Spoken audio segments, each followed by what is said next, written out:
Si Princess nga mismo ang nakakita dito nga kay Leilani nang bigla ngang lumindol doon sa ospital at doon ay nakita nga niya at kabisadong-kabisado nga niyang pagmumukha ni Leilani, kaya naman agad nga niyang tinawagan itong si Xavier at agad namang nagtungo ito sa ospital kung totoo nga ba ang sinabi ni Princess, at dito ay napatunayan niya na si Leilani nga pala ito.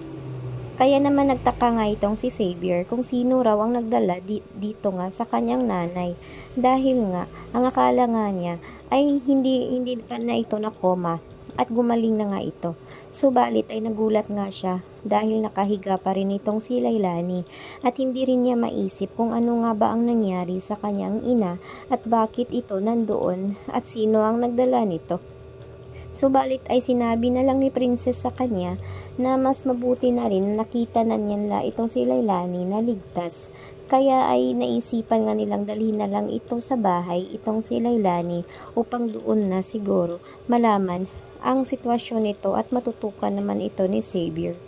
Pumayag naman ang ospital na dalhin nga doon ang ina ni Xavier.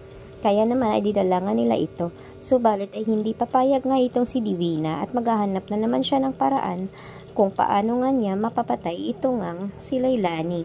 At gagawa ng paraan ang maldita upang sa gayon ay hindi nga nito makapagsabi sa totoo, dahil oras na malaman ni Charlene na anak niya itong si Princess ay paniguradong babalik sa kulungan nga itong si Divina at ayaw nga niyang mangyari ito.